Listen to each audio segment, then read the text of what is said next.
remember when I was 5 years old, my mom was throwing my dad's stuff into the yard and the cops had to be called. And as a kid, that really scared me.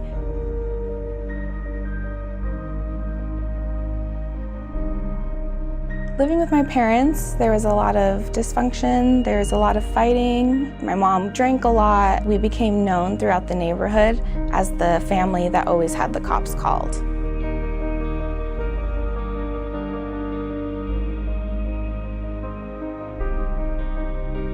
My grandparents knew that my family was very dysfunctional, so they actually went to the courts to get all of 3 of us, but they kind of gave me the option. I was so young and confused that I didn't know what to do, so I just chose to live with my parents.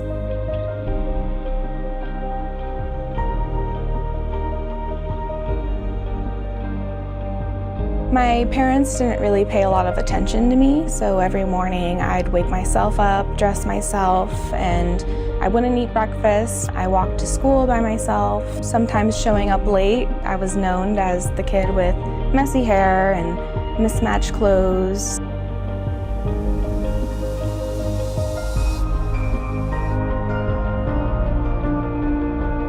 My older brother and sister came back to live with me, and I remember feeling really happy and relieved that we were all together again. There's still a lot of fighting going on in my home, but with my brother and sister around, it made me feel more safe.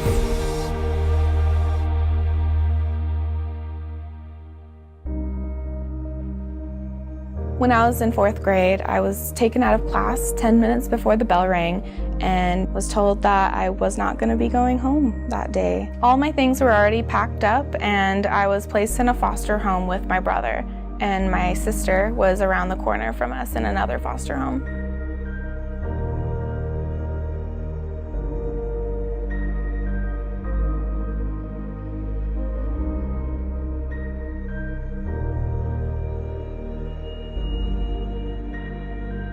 It was a very religious family, and sometimes they imposed their views and beliefs on me and my brother, which made me feel really uncomfortable. They didn't really let us celebrate our birthdays very much or celebrate holidays. Over time, things became tense, and we'd be yelled at a lot, we'd be sent to our room with no dinner, and just overall treated unfairly.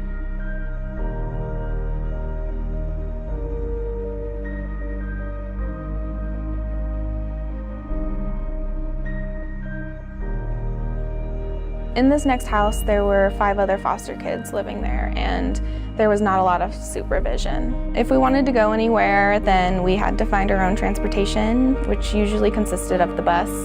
And if we wanted food, we just had to raid the fridge. And sometimes things were so old that there was bugs in it or mold growing on it, or she would just kind of throw a pizza on the counter without telling us, and we'd come down and it's cold.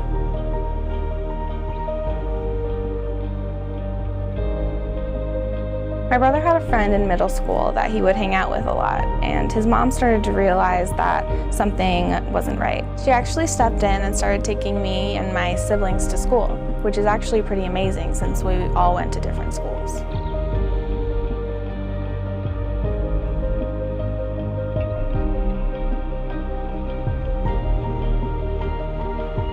I remember the day she took us to her house and she asked us if we would be okay living there.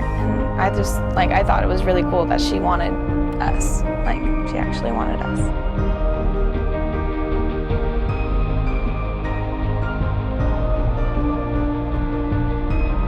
I remember feeling very welcomed in the home and feeling really thankful that we were wanted there. They got extensions on their house. They remodeled it so they could add extra rooms for us so that we could all have our own room, and I'd never had my own room before. It was just really nice to know that we became a priority to somebody.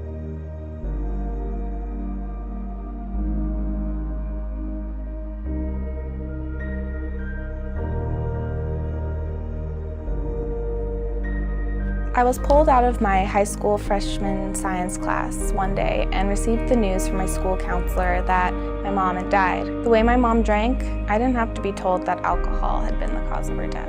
Once things had sunken in, I made the conscious decision that I didn't want to end up like my mom.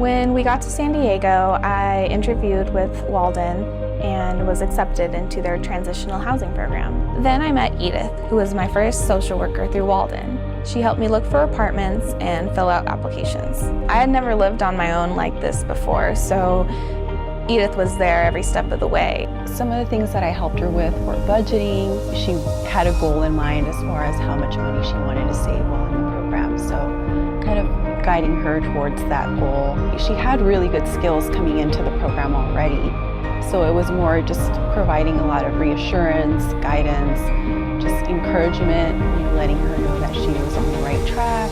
It's really comforting to have someone to turn to every week to just talk about life or to talk about the day or just talk about any problems that I've been facing lately.